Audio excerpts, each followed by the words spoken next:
अश्विनी, आज का श्लोक नंबर है 11 और 12। कल ही हुआ था स्वामी जी, 11 और 12। तो आज आज भी 12 और 11 होगा और 12 होगा। जी हो। कल 10-11 था। कल कल 10-11 था।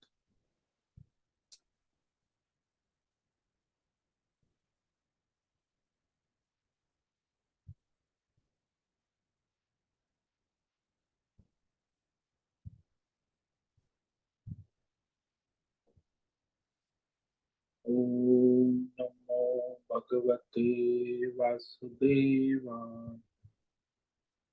ओम नमो भगवते वासुदेवाय। ओम नमो भगवते वासुदेवाय। ओम नमो भगवते वासुदेवाय। ओम नमो भगवते वासुदेवाय। ओम नमो भगवते वासुदेवाय।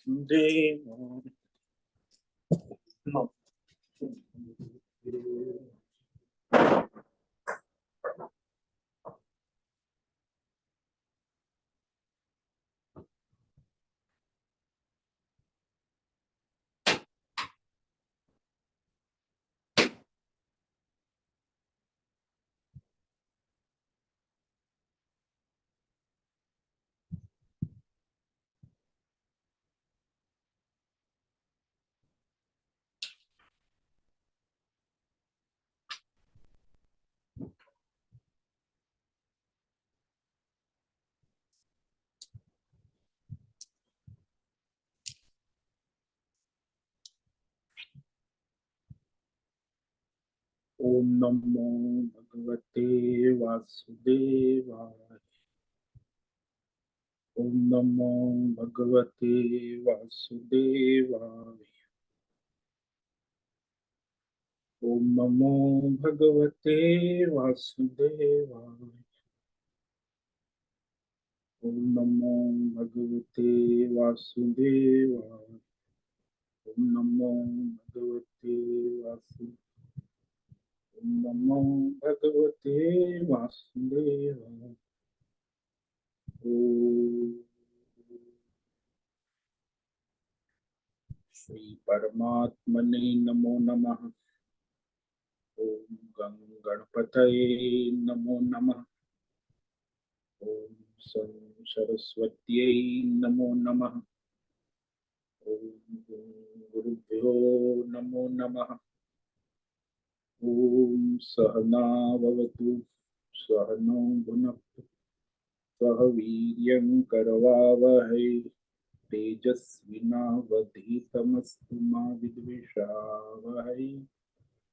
ओम शांति शांति शांति।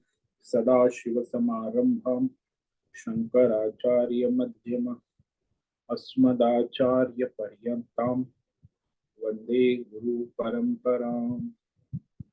ओम पार्थाय प्रतिबोधितां भगवत नारायणेन स्वयं व्यासेन ग्रथितां पुराणमुनिना मध्ये महाभारत अद्वैतामृतवर्षिणीं भगवतीम् अष्टादशाध्यायिनीम् अम्ब त्वामनुसन्दधामि भगवद्गीते भवद्वेष वसुदेवसुतं देवं कंसचाणूरमर्दनं देवकी परमानन्दं कृष्णं वन्दे जगद्गुरु। नमस्ते परमं ब्रह्म सच्चिदानन्दरूपाय निर्गुणाय नमस्तुभ्यं ओंकाराय नमो नमः। सर्वे दुर्गाणि तरन्तु, सर्वे भद्राणि पश्यन्तु, सर्वे सद्बुद्धिमाप्नोतु, सर्वे सर्वत्र नन्दतु। ओम तत्सत। ओम ओम ओम। आप सभी ऑनलाइन नेटवर्क पर उपस्थित भगवत गीता श्रवण साधकों को आज प्रातः का अभिवादन, अभिनंदन, अभिवंदन। हरि ओम, हरि ओम, हरि ओम। हम सबको आज का यह दिव्य दिन तन मन धन जन देश काल विषय वस्तु परिस्थिति अवस्था व्यष्टि समष्टि अध्यात्म भौतिक दैविक क्षेत्र सभी को अपने अपने पूर्व में अनंत जन्मों में किए हुए संचित पाप पुण्य धर्म धर्म मिश्र कर्म के पके हुए फल स्वरूप में वर्तमान में आज सभी अपने अपने प्रारब्ध अनुसार परमेश्वरीय अचिंत्य योग माया के माध्यम से प्रसाद स्वरूप में प्राप्त हुआ है। अतः आज का यह दिव्य दिन परमार्थ हेतु निष्काम सेवा यज्ञ देव यज्ञ ऋषि यज्ञ पितृ यज्ञ मानवता यज्ञ भूत प्राणी सात्विक दान शारीरिक वाचिक मानसिक तप निष्काम कर्म योग ध्यान योग भक्ति योग ज्ञान योग साधना स्वाध्याय वेद शास्त्रों का अध्ययन अध्यापन उपासना आराधना के लिए समर्पित करे और करवाए। अत्यंत दुर्लभ मनुष्य जीवन को परमार्थ हेतु सार्थक करे और करवावे। आज विक्रम संवत 2081 श्रावण मास शुक्ल पक्ष की चतुर्थी तिथि है जो 10:38 तक, उसके बाद पंचमी तिथि लग जाती है। आज है रेवती नक्षत्र जो सायं 7:53 तक है, उसके बाद अश्विनी नक्षत्र लग जाता है। आज है शुक्रवार, देवी उपासना देवी आराधना का दिन है और यहाँ वर्षा ऋतु चल रही है। रात्रि का न्यूनतम तापमान 20 डिग्री और दिन का अधिकतम तापमान 30 डिग्री रहा। वायु की गति 5 किलोमीटर प्रति घंटा चल रही। ईस्वी सन 2024 23 अगस्त 23 अगस्त 2024 सुबह के 7 बजने वाले हैं। कलयुग का प्रथम चरण 5125वां वर्ष 7वां वैवस्वत मनवंतर श्वेत वराह कल्प ब्रह्मा जी का 26वां दिन और 51वां वर्ष चल रहा है। तो ऐसे अनंत कोटि ब्रह्मा और ब्रह्मांडीय परमेश्वरी अचिंत्य माया में हमारा यह एक ब्रह्मांड, इस ब्रह्मांड में ये पृथ्वी लोक में समुद्र के ऊपर जम्बू द्वीप में विश्व का एकमात्र वैदिक राष्ट्र भारत में उत्तर हिमालय प्रांत में उत्तराखंड राज्य में टिहरी जिले में हिमालयन शिवालिक पर्वतमाला के अंतर्गत मणिकुट पर्वत के ऊपर नीलकंठ महादेव के साथ ऋषिकेश नगरी में मुनि की रेती प्रांत में शीशम जाड़ी में अवधूत बाड़ा आश्रम के सी ब्लॉक के पहले माले से 5 नंबर कमरे से गंगा किनारे से हम स्वामी उत्तमानंद सरस्वती भगवद गीता के आचार्य शिष्य स्वामी चिन्मयानंद सरस्वती महाराज कैवल्य अद्वैत वेद व्यास भगवद पाद शंकराचार्य की श्रृंगेरी संन्यास परंपरा से शिक्षित दीक्षित सनातन वैदिक भारतीय हिंदू धर्म अनुसार संपूर्ण भगवद गीता ज्ञान यज्ञ ऑनलाइन चैतन्यमय जीवंत लाइव प्रसारण के अंतर्गत व्याख्यान माला भगवद गीता अध्याय 7 ईश्वरीय ज्ञान विज्ञान योग के श्लोक नंबर 11 और 12 पर संस्कृत एवं हिंदी में व्याख्यान करेंगे। दिव्य पवित्र सरल व्यावहारिक सटीक पूर्ण वर्ण अक्षर पद वाक्य पंक्ति श्लोक अध्यायों की संगति संधि अन्वय शब्दार्थ वाक्यार्थ भावार्थ रहस्यार्थ के यथार्थ तात्पर्य सहित वैदिक शास्त्र वेदव्यास साहित्य शंकर भाष्य एवं परंपरागत सन्यासी आचार्यों की टीका टिप्पणी सहित आज का यह भगवद गीता व्याख्यान करेंगे। कृपया आप सभी श्रद्धा भक्ति ध्यान से परिपूर्ण होकर के यह दिव्य श्रवण साधना करे, इसमें से कुछ ग्रहण करे, कुछ धारण करे, कुछ अपने जीवन में चरितार्थ करे और उसमें निरंतरता लाए। अपनी अपनी आध्यात्मिक भौतिक दैवी अशांति द्वंद्व मोह विक्षेप और अपरंपरागत अशास्त्रीय और धार्मिक भ्रम भ्रांतियों से रहित होकर के अपने अपने शरीर इंद्रिय प्राण मन वचन कर्म से एक रूप एकाग्र होकर शुद्ध सात्विक सूक्ष्म भगवत विवेक बुद्धि करे। वेद शास्त्र एवं आचार्य परंपरा अनुसार विवेक करे और करवावे। पुनः पुनः इस व्याख्यान का श्रवण करे, मनन करे, चिंतन करे, लेखन करे, प्रचार प्रसार करे, लिंक भेजे, ग्रुप में शेयर, अपना और सबका परम कल्याण करे।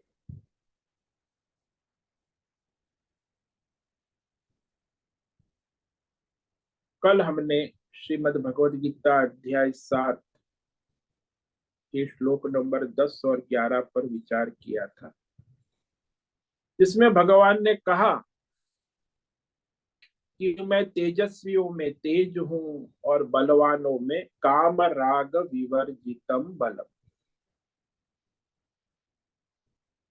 बलम बलवताम चाहम काम राग विवर्जितम धर्मा विरुद्धो भूतेषु कामोस्मि भरतर्षभ। भरतर्षभ, भरतवंश में श्रेष्ठ धर्मात्मा भगवान स्वयं कहते, मैं बलवानों में काम राग, काम और आसक्ति और कामनाओं से रहित जो सात्विक बल है, वह सामर्थ्य है, आत्मबल सात्विक, वह भगवान की विभूति है, भगवान का स्वरूप है, जो भगवान की ओर ले जाते हैं।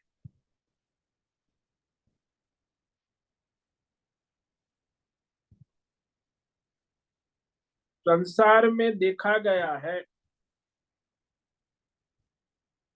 कि विभूति होने के लिए ये जो बल है उसमें काम राग से रहित होना आवश्यक। कामना और राग,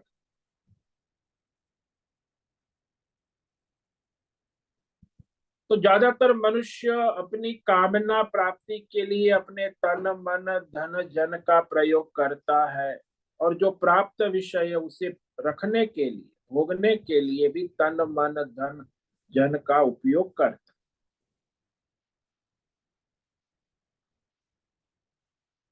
तो ये जो संसार में देखा गया कि किसी प्राप्त विषय को अपना बनाए रखने के लिए बल का प्रयोग हो, और न किसी अप्राप्त विषय को प्राप्त करने के लिए अपने तन मन धन जन बल का प्रयोग हो। हालांकि ये मनुष्य सोचेगा ये तो असंभव है, ऐसा कैसे हो सकता।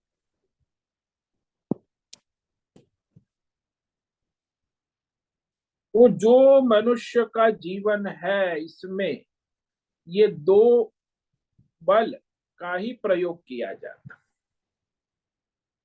प्राप्त विषय की रक्षा करना, उसके लिए बल का प्रयोग होता है, और जो अप्राप्त विषय है उसको प्राप्त करने के लिए बल का प्रयोग होता है। तन मन धन जन, चाहे व्यष्टि हो चाहे समष्टि हो, राष्ट्र में भी ऐसा ही, चाहे संस्थाएं हो, चाहे कॉरपोरेट वर्ल्ड हो, चाहे राजनीति हो, चाहे कोई भी, इनका जो बल है उनका प्रयोग दो ही कारण में। प्राप्त विषय है उसकी सुरक्षा में बल का प्रयोग होता है। हमारे देश में सुरक्षा कर्मी है तो 22 लाख पुलिस डिपार्टमेंट है, 20 लाख आर्मी है, 42 लाख लोग राष्ट्र की सुरक्षा में बल का प्रयोग करते। तो बल में मनुष्य ज्यादातर इस दो में ही अपना बल लगाता है, प्राप्त विषय की सुरक्षा करना और अप्राप्त विषय को प्राप्त करने के लिए अपने तन मन धन जन बल का प्रयोग करता है। तो ये सारा संसार, सामान्यतः संसार में इन्हीं दो के लिए सभी व्यष्टि समष्टि संस्थाएं परिवार अपना बल का प्रयोग किया जाता है। लेकिन यहाँ आचार्य कहते हैं कि ये जो बल है वो परमार्थ में सहायक नहीं होगा।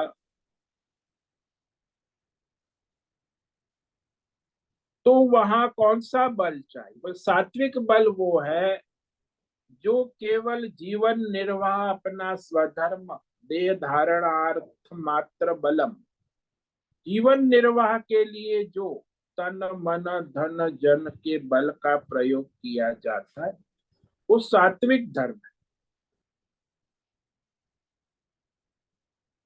अब वो जीवन निर्वाह के लिए जो आवश्यक है, रोटी कपड़ा मकान है, अपना वर्णाश्रम धर्म है, स्वधर्म है, कर्तव्य है, उसके लिए जो हम बल का प्रयोग करते हैं वो सात्विक। लेकिन हम अपनी व्यष्टि समष्टि कामनाओं से प्रेरित होकर जो बल का प्रयोग किया जाता है वो भगवान की विभूति नहीं है। तो व्यष्टि समष्टि के स्तर पर जो जीवन धारण करने के लिए, जीवन निर्वाह के लिए आवश्यक बल का प्रयोग किया जाता है वो ईश्वर की विभूति। बाकी सब जो है मानवीय जो बल है वो उसके दुर्गति का कारण बनता है, वो भगवान की विभूति नहीं है। इसलिए आचार्य स्पष्ट करते न तू यत संसारी नाम तृष्णा राग कारण।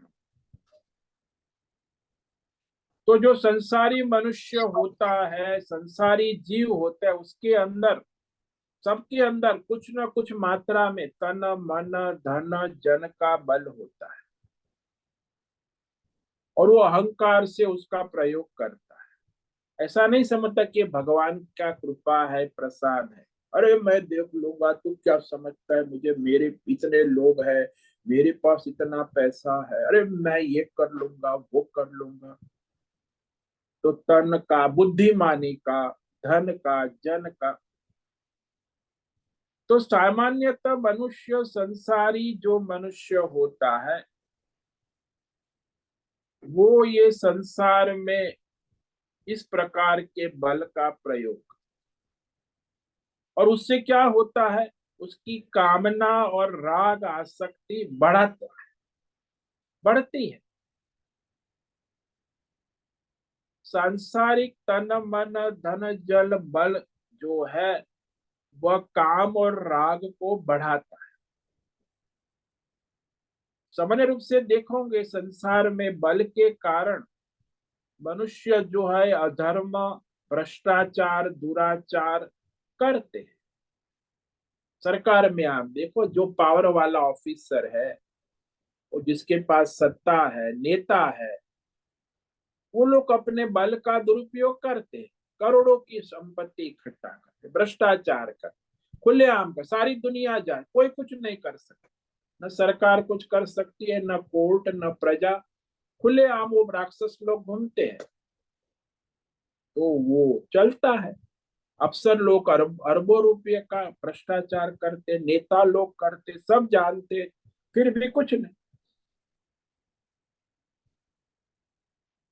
तो वह बढ़ता है, उसकी कामना वासना बढ़ाता है, और वो कर्म जो है अधर्म, अनुचित काम करने में उनके बल का प्रयोग करते हैं। इसलिए आजकल के जमाने में जिसके पास थोड़ा धन है, तन है, बुद्धिमानी है, कोई जन है, तो उसके प्रयोग वो अपने सबके हित भले के लिए, कल्याण के लिए, ईश्वर जीवन निर्वाह के लिए नहीं करते, वो अपने बल को बढ़ाने, अपनी कामना वासना दिखावा करने के लिए बढ़ाने वाले। तो ये भगवत विभूति नहीं भाई। आप अपने तन मन धन जन बल का प्रयोग धर्म के लिए, जीवन निर्वाह के लिए, ईश्वर के लिए करते हो तो भगवान की विभूति। लेकिन ऐसा तो होता नहीं। संसार में आप देखो, आपके आसपास सभी के पास अपना तन मन धन जन, उसका प्रयोग वो अपनी कामना भोग विलास के लिए करता है या अपने सुरक्षा के लिए करता है। इसीलिए वह गलत रास्ते में जा। ये विभूति भगवान की नहीं। काम राग भगवान ने वर्जितम नहीं कहा। ये जो काम और राग से विवर्जितम, विशेष रूप से रहित, जो बल का प्रयोग हम धर्म के लिए, जीवन निर्वाह के लिए, ईश्वर के लिए करते हैं, वो भगवान की विभूति है। बाकी जो बल का प्रयोग अधर्म के लिए, लूटने के लिए, भ्रष्टाचार के लिए, भोग के लिए, राग के लिए, सुरक्षा के लिए, अहंकार के लिए करते, वो जीव के बंधन का कारण है। वो भगवान की विभूति, और जब उसमें बंध जाता, तो ये समझ लेना आवश्यक। मैं आपको जो कुछ दिया है, तन मन धन जन, वो किसका है? नहीं, वो तो मेरा है। मैं रावण, और फिर मेरा, मैं अपने ढंग से अपनी कामना वासना भोग विलास में लगाता हूँ, मेरी सुरक्षा में लगा। बाकी मुझे किसी से क्या लेना देना, प्रकृति से, दूसरे जीवों से, किसी से, मैं अपना। तो ये राक्षसी वृत्ति कही जाती है। ये जो बल है वो राक्षसी आसुरी, जो का स्वयं का भी नाश करता है, दूसरों का भी नाश करता है। तो आजकल वो ज्यादा अच्छा देखने में आता है संसार में चारों ओर। अब भगवान ने कहा, भूतेषु धर्मा विरुद्ध काम अस्मि, यानी धर्म के अनुकूल, परमार्थ के अनुकूल, वेद शास्त्र के अनुकूल जो कामना है, इच्छा है, अभिलाषा है, वो भगवान की विभूति है। भगवान कहते मैं हूं। अब यहाँ भी जो मनुष्य है, धर्म के अनुसार, जैसे उसका वर्णाश्रम धर्म है, स्वधर्म है, कर्तव्य है, उस अनुसार उसकी कामना है। जीवन निर्वाह के लिए जो कामना है, रोटी कपड़ा मकान जीवन, धर्म शास्त्र परंपरा के अनुसार वो कामना जो है, वो भगवान की विभूति। धर्मा विरुद्धो भूतेषु काम, यानी धर्म के धर्म के विरुद्ध नहीं, धर्म के, परमार्थ के, शास्त्र के, परंपरा के अनुकूल जो कामना है, वह कामना भगवान कहते मेरी विभूति है, मैं हूं। पहले ही 2 श्लोक पहले भगवान ने कहा, सर्वभूतेषु जीवनम, सभी प्राणियों में जीवन प्राण शक्ति मैं हूं, कि जिसके द्वारा सभी मनुष्य जीवित रहते हैं जन्म से मरण तक। प्राण शक्ति के बिना कोई प्राणी जीवित नहीं रह सकता। इसीलिए प्राण शक्ति जीवन तो सभी मनुष्य में स्वाभाविक है, जन्म से मृत्यु पर्यंत। वेद शास्त्र परंपरा विरुद्ध जो मनुष्य जीवन जीता है, वह उसका अज्ञान है। और मनुष्य को जो भी कामना होती है, धर्म के अनुसार, शास्त्र के अनुसार, और जो कामना मनुष्य को होती है परमार्थ के लिए, वो तो उसका कल्याण कर। लेकिन ज्यादातर ऐसा नहीं होता। वो अज्ञान से वेद शास्त्र धर्म परंपरा विरुद्ध कामना हो जाती है। उसका कारण है अज्ञान और अहंकार। अज्ञान से, अहंकार से वो विरुद्ध कामना कर,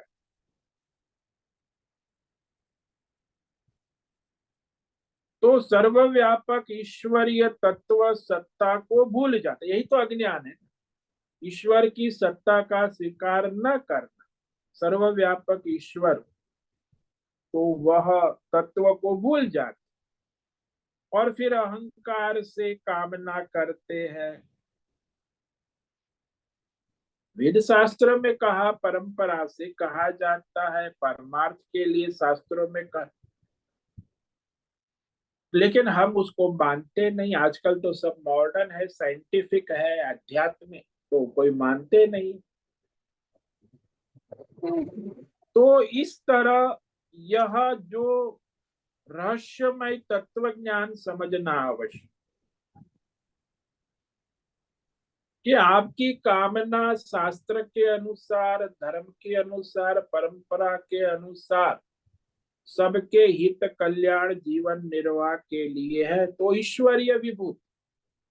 लेकिन आपकी कामना अज्ञान से अपने अहंकार और अपनी कामना पूर्ति के लिए, अपने स्वार्थ के लिए, अपने अहंकार के पोषण के लिए आपकी कामनाएं होती है तो आपको दुर्गति में ले जाए।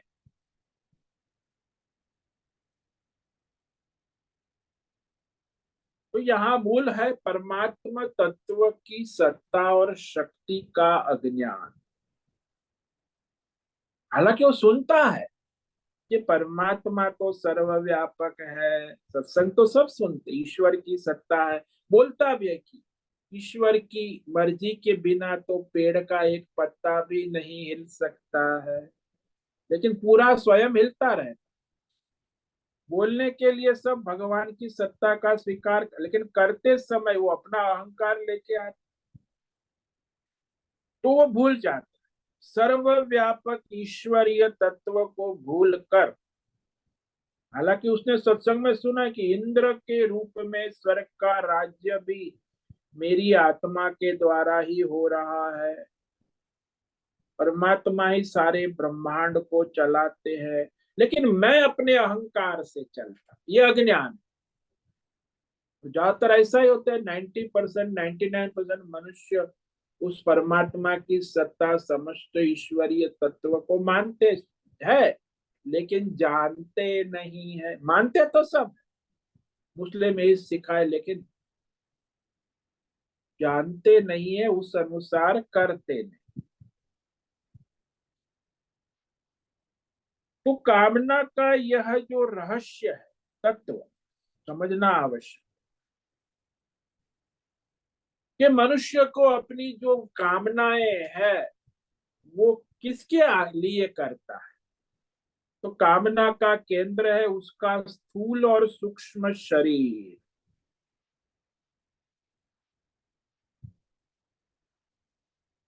कि मैं ये शरीर नहीं, मैं ईश्वरीय विभूति, वो अज्ञान है। और अज्ञान से अपने को मान बैठता है कि मैं ये स्त्री पुरुष भौतिक मनुष्य शरीर और ये सूक्ष्म शरीर यानी 24 तत्वों का पुतला मैं हूं, ये मेरा है। पंच महाभूतात्मक संसार, 5 ज्ञानेन्द्रिया, 5 कर्मेंद्रिया, मन बुद्धि चित्त, 24 तत्व वो अज्ञान से मेरा है, ये मैं हूं ऐसा समझ लेता है अज्ञान से। और फिर कामना शुरू होती, ये मेरी इसके लिए ही होती। सारी कामना देखो, आपके सुबह से शाम, जन्म से मरण तक सभी कामना ये स्थूल और सूक्ष्म शरीर के उपभोग और उपयोग के संबंधित ही होती है। कोई भी कामना है, सुबह उठ के आपको जल की कामना हो तो आपके शरीर के लिए, स्थूल शरीर से प्रार्थना पूजा की कामना होती है, ईश्वर के लिए कि अपने मन की शांति के, अपने मन की शांति। तो सुबह पूजा पाठ में थोड़ा मन शांत रहे तो शारीरिक और मानसिक उपभोग या उपयोग के संबंधी मनुष्य की सारी कामनाएं सुबह से शाम, जन्म से मरण चलती रहती। यदि आप स्थूल शरीर और सूक्ष्म शरीर का संदर्भ हटा दो तो कोई काम्य विषय संसार में रह नहीं जाता। किसकी कामना करो, न स्थूल शरीर और न सूक्ष्म शरीर के विषय।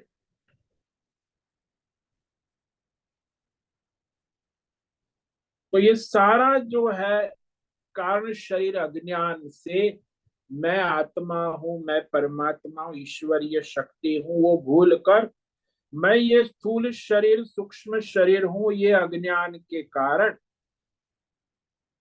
वो मनुष्य कार्य करता है, कामना के अनुसार कर्म करता है, लेकिन ये भूल जाता है कि परमात्मा की सत्ता में ही प्रकाशित हो रहा है। मैं हूं तो ये सारा शरीर है, संसार है, 24 तत्व है, स्थूल सूक्ष्म शरीर है। ये मैं नहीं तो फिर ये कहाँ रहेगी? लेकिन वो अज्ञान है, इसलिए वे सारी की सारी भौतिक अध्यात्म दैव विषय कामना करता रहे। तो मैं आत्मा के लिए कोई कामना नहीं, केवल अपने स्थूल सूक्ष्म शरीर को पोषण करने के लिए अनेक कामनाएं भौतिक अध्यात्म देव कर रहे हैं। धर्म भी कर रहा है तो वो अपने शरीर और ईश्वर के लिए करे तो अलग बात, तो उसका कल्याण, लेकिन वो ईश्वर के लिए धर्म नहीं कर। धर्म भी अपने स्थूल सूक्ष्म शरीर की पोषण और कामना के लिए कर।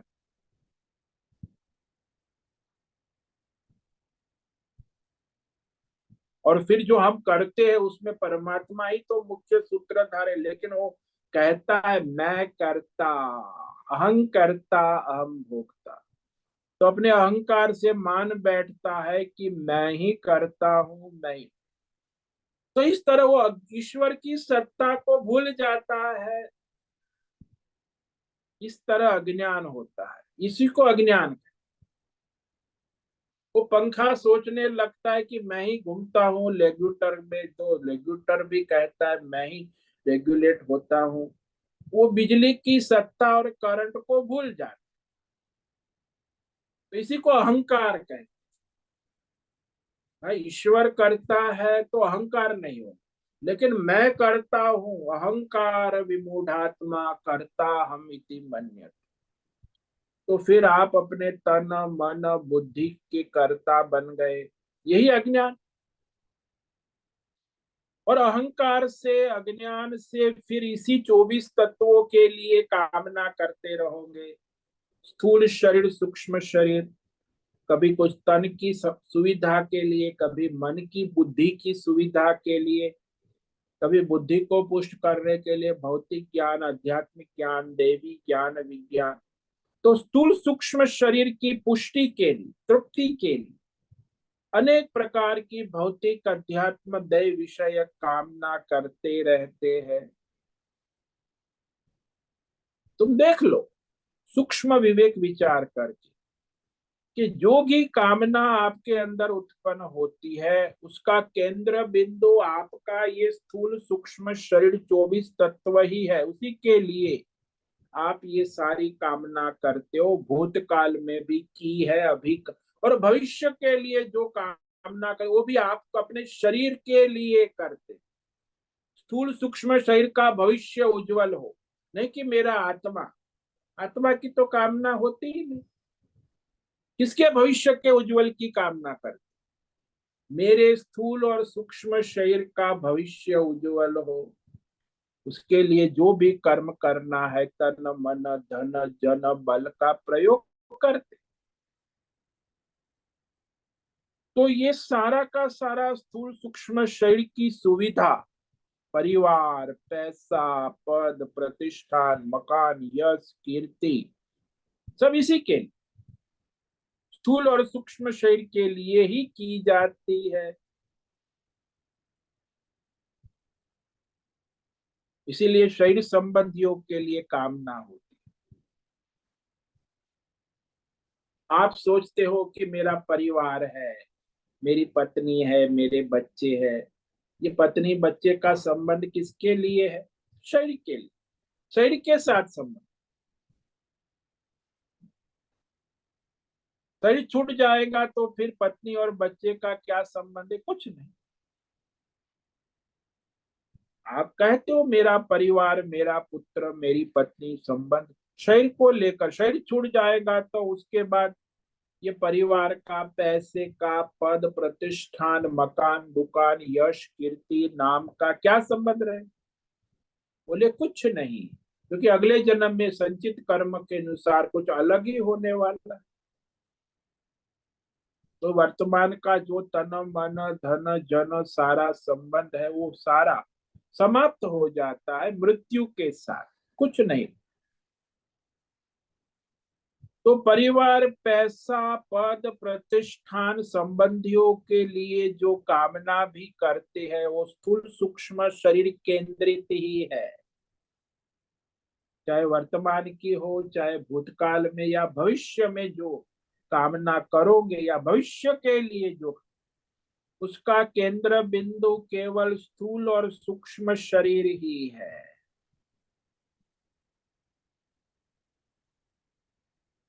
स्थूल सूक्ष्म शरीर के भोग के लिए ही कामना, तृष्णा, इच्छा, राग, द्वेष, लोभ, मोह सारा कामना से ही उत्पन्न होता है।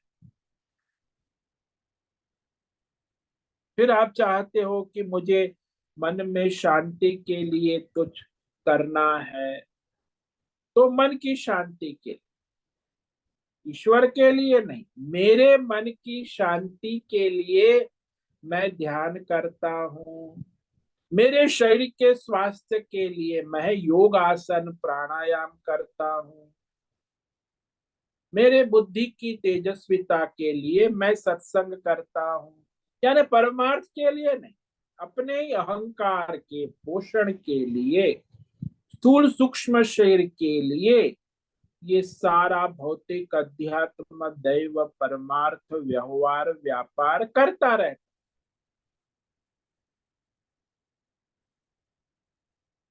तो यह सूक्ष्म मन की शांति के लिए मन की कामना पूरी होगी। वास्तव में मैं आत्मा तो इस सब से असंग हूँ, स्थूल सूक्ष्म और कारण शरीर अज्ञान से भी रहित हूँ, मैं तो पूर्ण हूँ, लेकिन वो अज्ञान के कारण मैं अपूर्ण हूँ। क्यों अपूर्ण हूँ? क्योंकि इसके साथ तादात्म्य किया है ना, स्थूल सूक्ष्म 24 तत्वों के साथ, कि ये मैं हूं और ये अपूर्ण है। वो अपूर्ण ही रहेंगे, केवल पूर्णता का आभास है। 1 लाख मिल गए फिर अपूर्ण, फिर 1 करोड़ मिल गए फिर अपूर्ण, पत्नी मिल गई फिर अपूर्ण, फिर पुत्र मिल गया फिर अपूर्ण। अरे बाबा, संसार में तो उसे आभास होता है कि मैं पूर्ण हो गया, थोड़ा फिर वो अपूर्णता तो बनी ही रहे, क्योंकि वो अपूर्ण है, जिसको पकड़ा है वो संसार ही अपूर्ण। तो अपनी पूर्णता के अज्ञान के कारण वो अहंकार से अपूर्ण विषयों में पूर्णता को ढूंढने लगता है। तो वास्तव में देखा जाए तो संसार में मनुष्य की यही विटंबना है, तन की स्वस्थता संसार सुविधा के लिए और मन की शांति के लिए अनेक प्रकार के धर्म अधर्म पाप पुण्य कर्म करता रहे।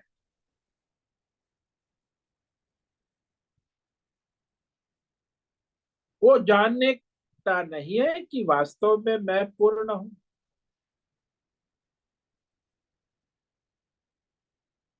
जिसके द्वारा हमारा जीवन चल रहा है वो तो परमात्मा पूर्ण है, आत्मा रूप प्राण शक्ति, तो वह सब परमात्मा के द्वारा हम जीवित है।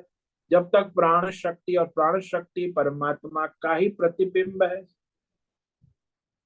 तो आप कहते हो मैं जीवित रहूंगा पैसे से, परिवार से, फिर अपना वो मॉन्यूमेंट बनाते, मूर्ति लगते हैं, मैं हमेशा पृथ्वी पे सूरज चंद्र नाम रहेगा, तेरा नाम रहे, वो फिर वो मूर्ति छापते, अपना मॉन्यूमेंट बनाते, मकान बनाते हैं कि यहाँ मैं हमेशा रहूं। अरे भाई, ये सारा जो है वास्तविक नहीं। वास्तविकता में मैं आत्मा रूप से पूर्ण हूं।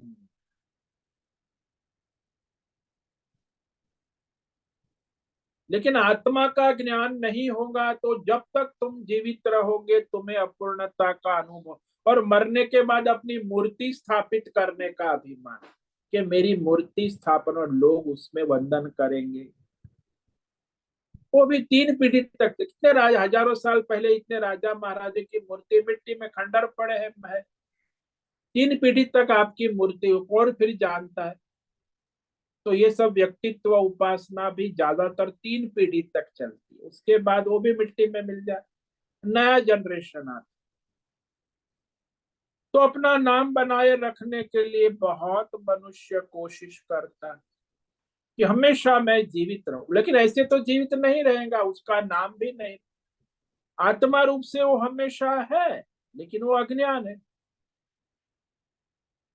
तो अज्ञान के कारण ये जीवित रहने की कामना तभी तक रहेगी जब तक अज्ञान है कि मैं अपूर्ण हूं, मैं जीव हूं।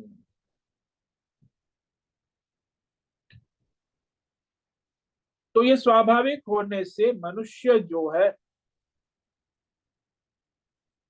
अधर्म करता है, परमार्थ को महत्व नहीं देता, धर्म को महत्व नहीं देता। क्यों? कामना से, अपनी कामना इच्छा के। मैं कहता हूँ कि अरे भाई तुम गीता सत्संग ऑनलाइन, अरे महाराज सुबह मेरा जॉगिंग का टाइम है, अरे महाराज सुबह मेरा तो जो है वो गोल्फ खेलने का समय है, अरे सुबह तो मेरा तो नाश्ता बनाने का समय, मैं तुम्हारा ये गीता सत्संग क्या सुनूंगी? तो नाश्ता का टाइम है। तो ये सब देखो, परमार्थ के लिए उसको कोई इच्छा ही नहीं है। महत्व बुद्धि कहाँ है? शरीर और स्थूल शरीर, सूक्ष्म शरीर, उसके लिए वो संसार को पकड़े रहा।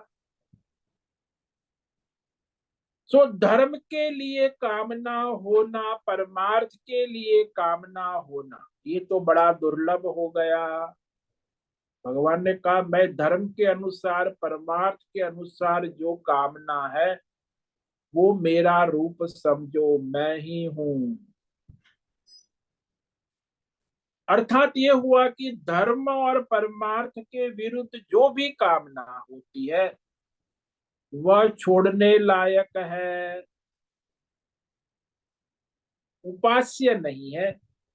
यहां तक कि यदि आप परमार्थ की कामना करते हो तो धर्म भी छोड़ने लायक। परमार्थ की कामना में तो धर्म भी छोड़ने लायक। केवल परमार्थ, लेकिन यदि परमार्थी नहीं है, धर्मात्मा है, तो धर्म के लिए ये सारी अपना कर्तव्य स्वधर्म ईश्वर के लिए करे। केवल धर्मानुसार, वर्णाश्रम अनुसार जो कामना होती है वही उसका कल्याण करती है।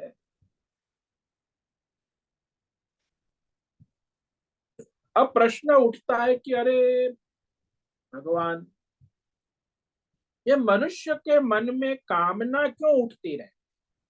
ये भी बड़ा रहस्यमय है।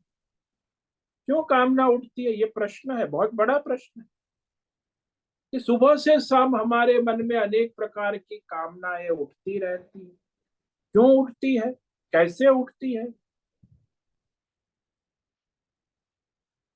तो शास्त्रों में कहा कि जब हमारे संचित संस्कार प्रारब्ध के अनुकूल फल देने में प्रवृत्त होने वाले हो, तभी हमारे अंतःकरण में, मन में संकल्प उत्पन्न होता है, और संकल्प से कामना उत्पन्न होती। भौतिक अध्यात्म दैव।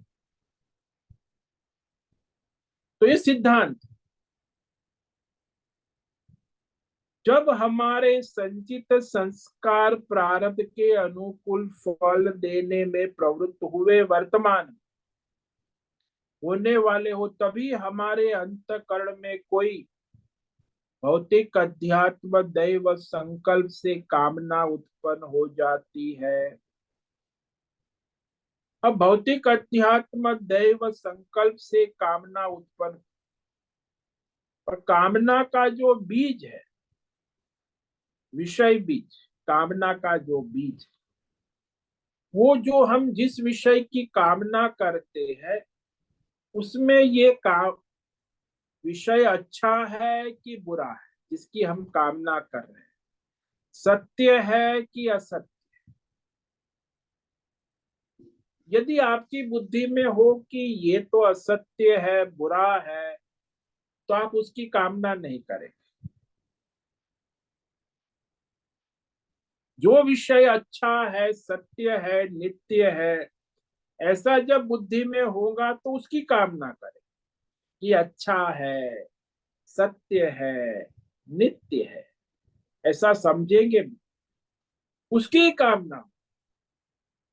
जो विषय अच्छा नहीं है, नित्य नहीं है, असत्य है, उसकी कामना नहीं है। जो बाजार में आप लेने जाते हो सामान, तो दुकान वाला कहता, अरे माता जी, ये जूते तो बहुत बढ़िया है, 5 साल चलेंगे, बहुत अच्छे हैं, सस्ते भी है, सत्य भी है, नित्य भी है, आपके पैर में कंफर्टेबल भी है, अच्छा, तो आप जूते खरीद लोगे। लेकिन वो कहे कि ये तो आपके पैर में ठीक नहीं है, बुरे है, दिखने में अच्छे हैं, महंगे भी है, तो क्या आप लोगी? नहीं, क्योंकि बुरे है, असत्य है, भले दिखने में अच्छे हैं लेकिन महंगे भी है, लेकिन वो सस्ते हैं, अच्छे हैं, नित्य, लंबे चले। तो मनुष्य की ये मानसिकता हो कि जो कि कुछ उसको अच्छा लगे, सत्य लगे, नित्य लगे, उसी की कामना करता है और बाकी छोड़ देता है। वो कामना उसकी कभी मन में यह कामना नहीं आती कि अरे आजकल तो मैं बहुत दिनों से, मेरे पेट में कुछ गड़बड़ नहीं हुई है, कई दिनों से दस्त नहीं लगे, अभी कोई दवाई ले आता हूँ खाओ कि दस्त लग जाए, सुबह से शाम 15 बार। ऐसी इच्छा क्यों नहीं होती? किसी को नहीं होती। पेट खराब नहीं हुआ है, थोड़ी दस्त लग जाए तो बहुत अच्छा रहेगा, मजा आएगा। किसी को वो मजा नहीं चाहिए। तो जिस विषय में सत्य लगता है, अच्छा लगता है, नित्य लगता है, मजा आएगी ऐसा लगता है, उसी की कामना है। अब बाजार में गए तो वहां लस्सी वाला, फेमस लस्सी वाला है, ऋषिकेश लस्सी वाला, तो आपको कामना होगी कि बहुत ही बढ़िया, अच्छा है, सत्य है, नित्य है और बड़ा प्रसिद्ध है, तो लस्सी आप पियोगे। दूसरे जगह 20 रुपये में लस्सी मिले, यहाँ 50 रुपया देकर भी पियोगे, क्योंकि वो कामना हो गई। वैसे तो कोई जरूरत है नहीं, लेकिन अब दुकान आ गई, सामने है तो चलो, सत्य है, अच्छा है, तो उसी की कामना होती है। इसीलिए भगवान आगे कहेंगे कि ये मनुष्य की कामना उसके संकल्प से होती है, और संकल्प भी उसके संचित संस्कार प्रारब्ध के अनुकूल फल देने में प्रवृत्त होने वाला हो, तभी वो संकल्प होता है, कामना होती है, अपने आप अचानक नहीं। तो वहां भी प्रारब्ध है, संचित संस्कार है, तो भगवान ही करते हैं, प्रारब्ध के अनुसार याद दिलाते हैं, संकल्प कराते हैं। तो विषय स्मृति संचित संस्कार जन्य ही होते। यदि संचित में नहीं तो आपका यह वर्तमान में कुछ कामना संकल्प नहीं हो सकता, प्रारब्ध में फिर वो होता है। तो संचित संस्कार से उत्पन्न हुई कामना प्रारब्ध का फल देने के लिए फिर प्रवृत्त हो जाती। अब आपने संकल्प किया, कामना की, भौतिक अध्यात्म दैव विषय की, क्योंकि वो सत्य है, नित्य है, अच्छा है, मजा आएगा, ऐसा आपने सोचा तब किया ना। बिना अच्छा, बिना सत्य, बुरा है, मजा नहीं आएगा, तो ऐसा संकल्प, ऐसी कामना नहीं बने। इसीलिए भगवान ने यहाँ कहा, धर्मा विरुद्धो कामो से, वेद शास्त्र परंपरा से विरुद्ध जो है वो मैं नहीं, यानी वेद शास्त्र परमार्थ की कामना है, वही है। तो यह अच्छा नहीं, यह बुरा है, ये सत्य नहीं, ये असत्य है, ये नित्य नहीं, ये अनित्य है, इसमें मजा नहीं आएगा, इसमें मजा आएगा। तो आप बाजार में जाते हो ना, खाने में भी दे, अरे इतनी आइटम है, 15 20 50 मिठाई, 100 मिठाई, अरे ये मिठाई अच्छी, लेनी तो एक है जिसमें मजा आए। तो 100 आइटम में से आप एक आइटम ले, उसकी कामना हो। तो ये संसार में देखा जाता है, मनुष्य का व्यवहार ऐसे ही चलता है। अब जो अच्छा नहीं वह बुरा है, यह संकल्प बनाने का प्रयत्न करें। सारी कामना संकल्प संचित संस्कार से उठते हैं, धर्म के अनुसार अधर्म के अनुसार। अब जो धर्म के विरोधी अधर्म के संचित संस्कार हमें आगे कष्ट देंगे, दुख देंगे भविष्य, इसीलिए धर्म के अनुसार कामना को होने दे। और धर्म की कामना संकल्प को अपने मन बुद्धि के स्तर पर भी छोड़ दे, अर्थात उसका त्याग कर, विवेक करके कि अधर्म है, ये मुझे कष्ट देने वाला है। तो धर्म संस्कार विवेक के अनुसार वह प्रयत्न करे, इसी को धर्म पुरुषार्थ कहते।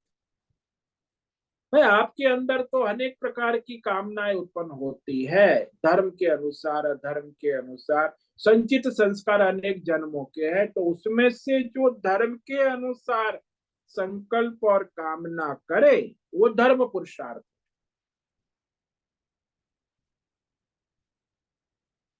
तो सात्विक धर्म के अनुसार जो कामना है उसे बढ़ाते जाए। तो जैसे जैसे आप सात्विक धर्म की कामना के अनुसार कर्म करते जाओगे, आपके धर्म संस्कार बढ़ते जाएंगे, अधर्म के संस्कार ढीले होते।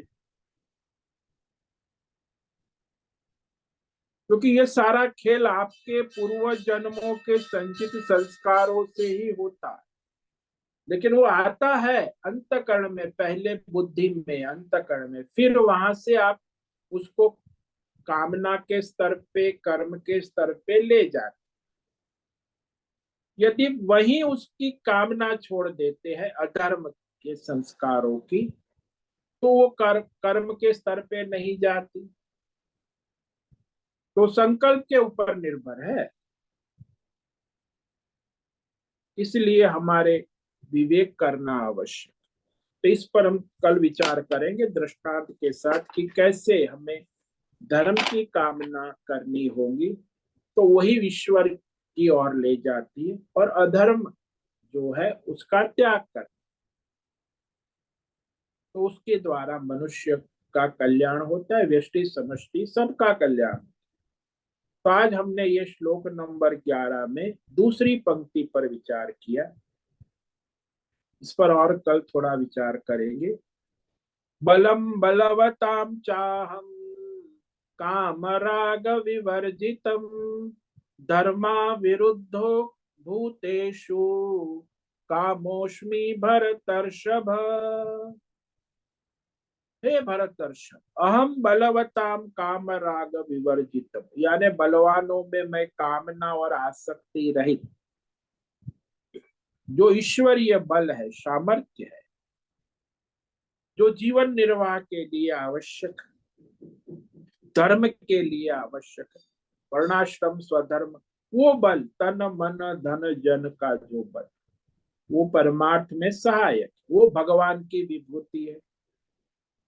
जो केवल शरीर, स्थूल सूक्ष्म शरीर के भोगों के लिए उपयोग होता है बल, वो भगवान की विभूति ने, वो संसार में बंधनकारी।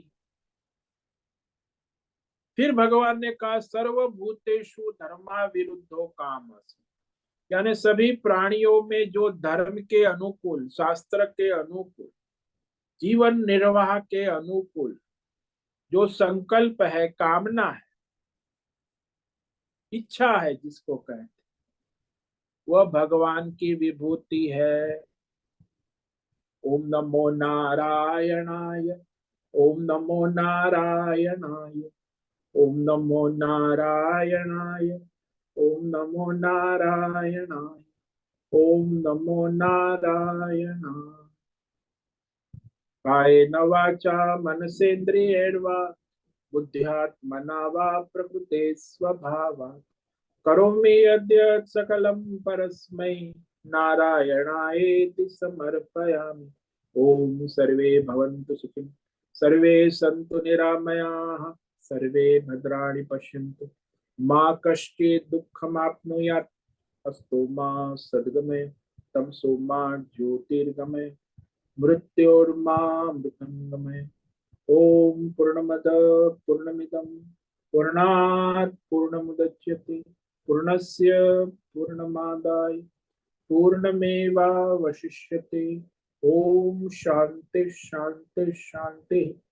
शंकरं शंकराचार्यं केशवं बादरायणं सूत्र भाष्य कृतौ वंदे भगवन्तौ पुनः पुनः। ईश्वरो गुरुरात्मेति मूर्तिभेद विभागिने व्योमवद्व्याप्तदेहाय दक्षिणामूर्तये नमो नमः। ओम बुं गुरुभ्यो नमो नमः। ओम तत्सत् ब्रह्मार्पणमस्तु। ओम ओम ओम।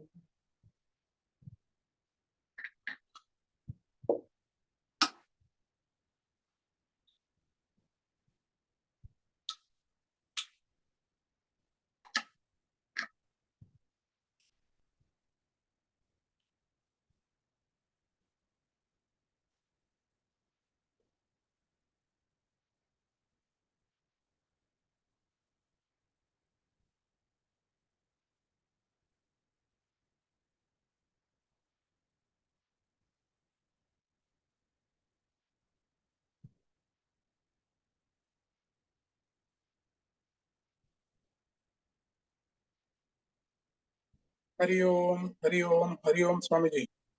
हरिओम। बोलो भद्रेश। स्वामी जी, जीव का जो संचित है उसमें से हाँ जी, प्रारब्ध हर क्षण आता रहता है। हाँ जी, हाँ जी। तो ये जो प्रारब्ध आता है वो बुद्धि का स्तर पे विवेक करना है, और प्रारब्ध जो है उसे भय जाना है कि वो प्रारब्ध के हिसाब से बुद्धि लेवल पे विवेक करके बाद में परमार्थ करना है। प्रारब्ध के अनुसार बुद्धि में विवेक करके फिर धर्म और परमार्थ, वहां आप उसको प्लस माइनस कर सकते हैं, एक्शन लेवल में नहीं होगा। तो प्रारब्ध तो हमारे हाथ में नहीं, हो तो आएगा। हाँ, वो तो आएगा, अपने मन में कामनाएं उत्पन्न होंगी प्रारब्ध के अनुसार। और वो प्रारब्ध उस जो आगे कामना को आप फिर अपने बुद्धि के निर्णय से, संकल्प से, विवेक से उसकी दिशा और दशा बदल सकते हो। धर्म की ओर है तो उसको करो, तो उसको छोड़ दो। तो वो एक्टिवेट करने के पहले आपको चॉइस है। ये धर्म के अनुसार कामना है, परमार्थ की ओर ले जाने वाली, तो उसे कर्म में लाओ, एक्टिवेट करो, नहीं तो फिर उसे डीएक्टिवेट रखो, उसको छोड़ दो। ये आपको वहां बुद्धि, समय है, पर जब वो बुद्धि जो आपके है, मन में, अंतःकरण में आती है, वहां बुद्धि के स्तर पे विवेक के समय आपको चॉइस है। पर ये बुद्धि जो है वो भी तो प्रारब्ध से ही बनी है ना। बुद्धि प्रारब्ध से बुद्धि बनी है, लेकिन बुद्धि बुद्धि जो है विवेक शक्ति से वह ये तो अलग कार्य अलग कर विवेक शक्ति सकती है, होगी। निर्णय ले सकती है। पर निर्णय लेने के बाद नहीं होता। हर एक जीव के लिए वो बुद्धि जो है उसकी विवेक शक्ति अलग अलग होगी। हाँ, उसकी विवेक, लेकिन वो विवेक शक्ति का उपयोग शास्त्र के अनुसार, धर्म के अनुसार करना होगा, नहीं कि अपनी अपनी बुद्धि के अनुसार। दोनों उसके पास चॉइस है ना। हम्म। तो जो तो फॉर बुद्धि है, एग्जाम्पल आप ले लो कि आपकी विवेक शक्ति है कि शास्त्र कहता है कि आप जो है सात्विक खान पान करो, तो और आपकी बुद्धि कहती है कि अरे बढ़िया है, आजकल तो पकोड़े है, भजिया है, नाश्ता है, बढ़िया चटनी है, अचार की, लस्सी की, तो मौज करो। तो फिर आपको वहां विवेक करना है, दोनों आपके लिए चॉइस। आप निर्णय करोगे कि दोनों खाएंगे तो आप दोनों में प्रवृत्त हो जाओगे। आप निर्णय करोगे कि नहीं, मैं केवल फल और दूध और सात्विक ही लूंगा, ड्राई फ्रूट लूंगा, मैं ये पकोड़े पकोड़े नहीं खाऊंगा, तो आपको वहां चॉइस है। उस समय आपका संकल्प निर्णय ये धर्म के अनुसार करना है कि अपनी मनमानी वासना संस्कार के अनुसार। तो संकल्प करने में फिर आप स्वतंत्र हो। वहां यदि आपका संकल्प दृढ़ है तो आप ये छोड़ दोगे, अधर्म का जो कार्य है धर्म का कार्य करो। नहीं तो ऐसा आपकी बुद्धि का है, दोनों करोगे, धर्म अधर्म, खिचड़ी पक, ये भी खाएंगे फल भी खाएंगे पकोड़े भी खाएंगे, या तो पकोड़े छोड़ देंगे फल खाएंगे। तो एवरी टाइम आपको मोमेंट टू मोमेंट बुद्धि का शुद्धिकरण भी तो आवश्यक है ना, तब जाके विवेक होगा। बुद्धि का विवेक वो जो है उसमें वो उसको स्वतंत्र बुद्धि के स्तर पे चॉइस है, शुद्ध हो या अशुद्ध हो, बुद्धि निर्णय करेंगी तभी उसका यंत्र काम करेगा। इसीलिए जिसने बुद्धि संस्कृत है वो निर्णय कर सकता है, जिसकी संस्कृत नहीं है वो भी निर्णय, क्योंकि जो पढ़ा लिखा है शास्त्र जानता है उसकी बुद्धि संस्कृत है। जिसकी असंस्कृत है वो भी विवेक कर सकता है कि ये अधर्म है, ये गलत है, ये सही है। तो वहां उससे अपने विवेक के स्तर पर, बुद्धि के स्तर पर उसे चॉइस है। जैसे दृष्टांत ले लो कि भाई हमारे सामने कोई रसगुल्ला लाया, तो वो हमें अच्छा लगा, संचित संस्कार क्या बनता है कि रसगुल्ला अच्छा है, तो अच्छा है संस्कार को वही रोकने का प्रयत्न ऐसे विवेक विचार करके करे कि रसगुल्ला अच्छा लगा क्योंकि उस समय मेरे संचित पुण्य का प्रारब्ध था, संचित पुण्य के फल वाला होने से रसगुल्ला हमें अच्छा लगा।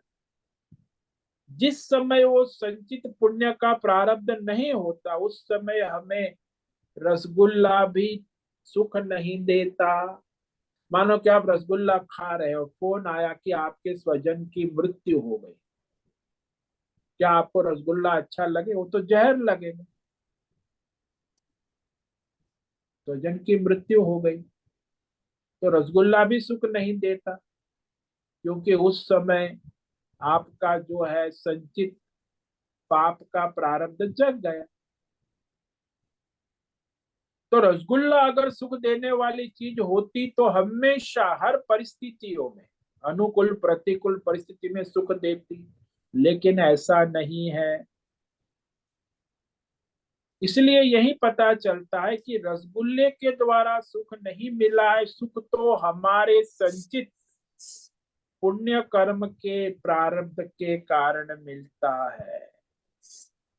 जितना हमारा संचित संस्कार दृढ़ हो जाएगा, यानी पुण्य संस्कार, तो अभी हमें वह संचित संस्कार जो है उसमें हमें प्रारब्ध के अनुसार स्वतंत्रता है।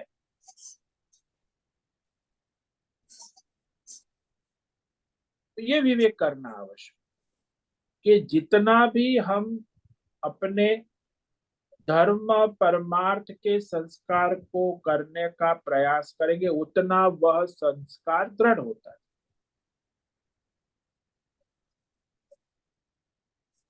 तो दृढ़ होगा तो धर्म पुण्य विषयों का विवेक होने से फिर वो हम जो है विषय कामना जो उसके विरुद्ध है, धर्म के विरुद्ध, वो नहीं।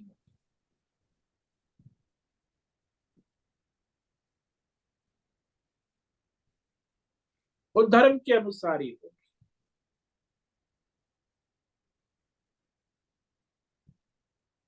तो सारा खेल आपको वहां चॉइस है कि भाई संचित संस्कार आपके है, उस अनुसार प्रारब्ध है, लेकिन प्रारब्ध में भी यदि पुण्य प्रारब्ध है तो आपको सुख देगा वो विषय। हर समय हर विषय हमें सुख नहीं देता, दुख भी देता। इसलिए वो विवेक करना आवश्यक कि जो शास्त्र के अनुसार है, धर्म के अनुसार है, परंपरा से वही कल्याणकारी, नहीं कि मेरे अपने संस्कार से मैं जो मानता हूं अपने अहंकार से, उसकी कोई गारंटी नहीं है सुख दुख की, वो तो भ्रम है। वही स्वामी जी अधर्म हुआ ना, हाँ वही अधर्म हुआ, और शास्त्र के अपन हिसाब से करेगा वो धर्म हुआ। वो धर्म हो गया। तो बुद्धि को हर क्षण चॉइस है, शास्त्र के अनुसार या अपनी मनमानी। हाँ जी, हाँ जी, हाँ जी, एवरी मोमेंट।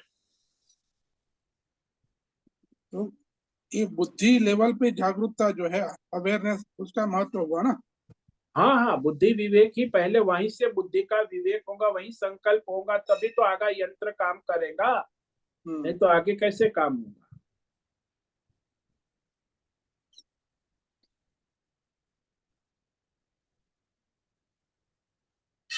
और बुद्धि जो है उसको शुद्धिकरण के लिए जो है, ये जो हम कर्म योग ये सब करते हो बुद्धि शुद्धिकरण के लिए। हाँ, तुम्हारा धर्म कर्म सत्संग है, स्वाध्याय है, यज्ञ है, दान है, तप है, तो आपका जो बुद्धि की शुद्धिकरण हो तो उसमें विवेक होगा। बुद्धि यदि सात्विक अहंकार से दूषित हो गई है तो फिर वो तो जाएगी अधर्म में। सात्विक कर्म करने से बुद्धि शुद्धि होगी। हाँ जी, सात्विक धर्म कर्म, तो सारा आपकी बुद्धि शुद्ध रहती है, तो अहंकार के वश नहीं होती, वो धर्म शास्त्र के अनुसार चलती। राजसी और तामसी है तो फिर अहंकार के वश चलती। तो आपको चॉइस है, अहंकार से करना है कि धर्म से करना है। तो रजोगुणी तमोगुणी मनुष्य वो अहंकार से ही करेगा, जानता है कि ये गलत है फिर भी करे। जो सात्विक है, धर्मात्मा है, वो धर्म के अनुसार अपने अहंकार को महत्व नहीं देगा। तो दोनों में फर्क है। हाँ स्वामी जी, क्लियर हुआ। बहुत बहुत धन्यवाद। ओम नमो नारायणाय। ओम नमो नारायण।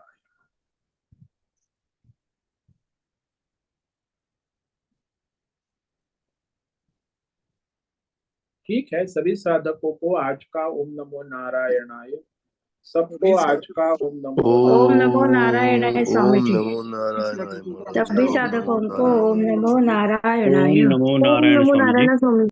ओम नमो ओम नारायण स्वामी जी।